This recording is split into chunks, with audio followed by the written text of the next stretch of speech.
Hey YouTube. All right, so you're probably thinking, why SoLow Garage, right? Well, I'm here by myself, right? Solo.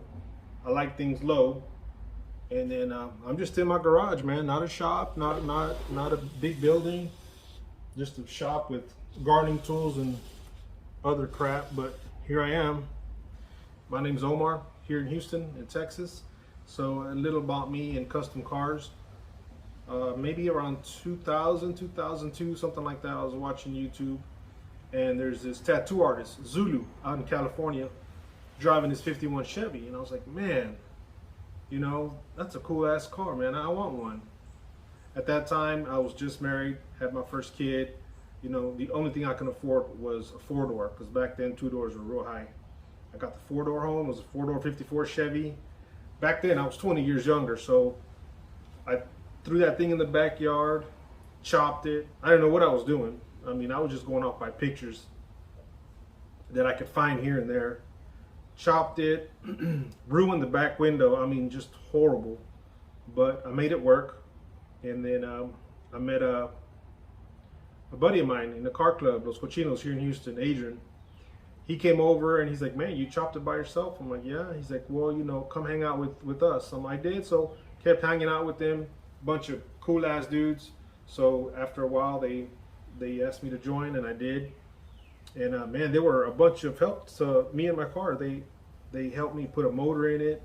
They helped me what else did we do to it? Right away we put a motor in it, and I enjoyed it. I drove it for a while. I had welded the back door shut to make it look like a two-door, but man, it looked like crap. But still kept driving it. Eventually I found some pillars from a 54 Pontiac, and then some two-door doors off of a two-door. So took it back to my buddy's shop, or the club shop, I guess if you want to call it. And we got on it, made it look like a real two-door. After that, we're like, okay, what's next? Okay, the back window was trashed. So I found a 50 Merc window, a 50 Merc back window. And back then, I think it was maybe two, maybe three 354 Chevys with that back window. So it was real unique looking, so not only was it a two-door, it had the Mercury window, it chopped, man, that thing looked sweet. So then after that, I wanted to do a front end treatment. So I made the grill opening, I made that out of exhaust tubing. I mean, a bunch of pipe cuts, a bunch of welding. That thing took me like 6 months probably to finish. French tints on 53 Buick headlights.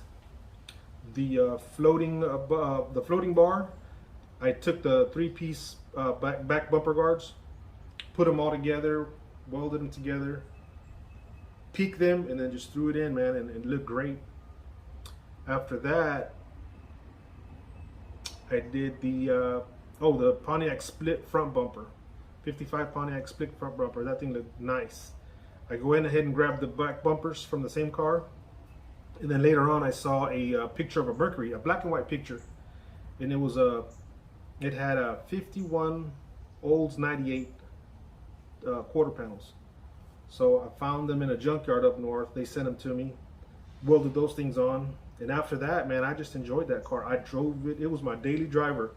That thing was so much fun. But then, like some of us, life kicks you in the nuts, and you got to make decisions, man. And I had to sell my car. And then after that, I kept moving from house to house, rental houses. So I never really had a place to build a car. I'd buy one and chop it real quick as soon as I get it. But then, run out of money, or just, always working. I work out of town, so I get rid of them. But now that I bought this house, I have my garage, concrete floors, got good lights. I was like, okay, it's time for me to start working on something, and I found this car. So, I plan to just drive it. I just want to enjoy the hell out of it, right? Because in the end, I mean, of course, we all want to acid dip our cars or get them sandblasted and start from scratch, right? And just tear it all apart. And that's nice and all, but you know what? I just want to enjoy it. So I'm gonna probably throw a 350 in it. I probably won't bag it just yet. Probably just lower it. What else? Chop it. Look for some bucket seats, man, and then just drive it. Just drive it. And then of course, little by little, start maybe doing some body work, some rust repair. But I mean, yeah, those are the plans I have for the car. So if you guys want to stick around and watch me build it, I mean, it's not going to be a quick build. It's going to take time, but I mean, all I got here is a small Miller welder, little MIG welder. I got cut-off wheels, a Sawzall, a few other small tools. But man, if I did it 20 years ago, I could do it again. And if I could do it, you guys can do it too. So I guess let's get this build started. So the story behind the car is I bought it a few years ago. I took it home, had big plans for it, but in reality, I mean, I had the car outside. No carport, no garage, no concrete. I mean, straight up dirt. So the only thing I did then, when I first bought it, was smoothened out the, well, not smoothened out, but cleaned up the firewall for a small block or an LS. I'm still not sure which way I'm going.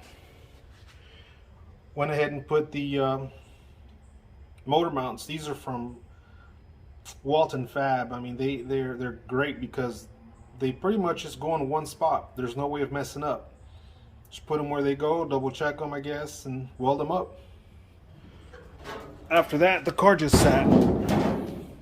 Car sat for a minute, decided, you know what, it's just sitting out in the elements. So I sold it. Then the guy I sold it to pretty much didn't do anything with it. After I got this house, I figured, okay, now I got a nice 2-car garage I could stick 1 car in. So I hit him up and he's like, yeah man, I haven't done nothing with it. I'll sell it to you. Come get it. So got me a trailer, went and got it that same day.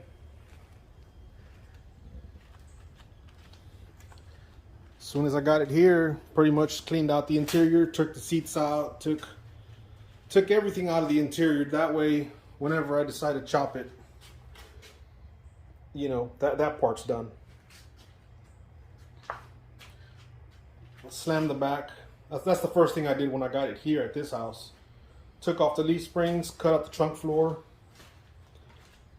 made a step notch kit for it. But then a buddy of mine hit me up and he's like, hey, how about you send me that step notch kit because I'm bagging my car right now.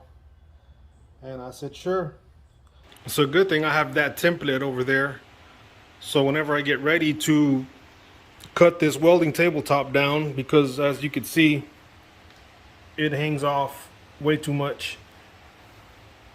I'll be able to cut some more, or at least one more step notch kit out of it.